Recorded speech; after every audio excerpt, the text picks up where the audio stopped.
បាទសួស្តីអរលោកស្រីនាងកញ្ញាឥឡូវនេះបាទកំពុងតែស្ថិតនៅទីមុខអគារភ្លោះ Petronas Twin Tower បាទដែលជាអគារភ្លោះខ្ពស់ជាងគេនៅលើពិភពលោកផងដែរ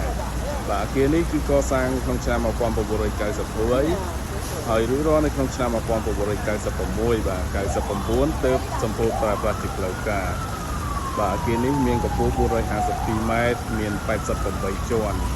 ហើយលក្ខណៈពិសេសរបស់អគារនេះបាទគឺជាអគារភ្លោះដែលកសាងពីដែកអ៊ីណុកហើយនឹងកញ្ចក់សុទ្ធតែម្ដង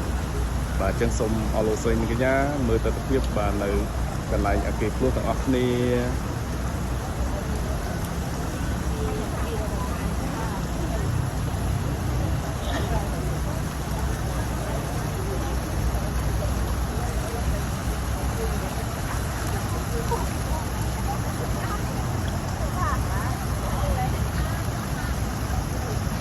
បាទអញ្ចឹងនៅខាងមុខនេះគឺជាកន្លែងដែលភ្ញៀវទេសចរបាទគាត់មកថតរូបផ្ដិតយក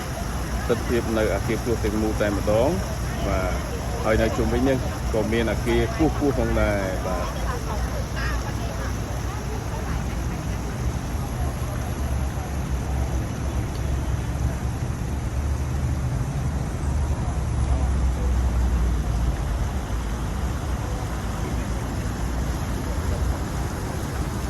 បាទអូខេ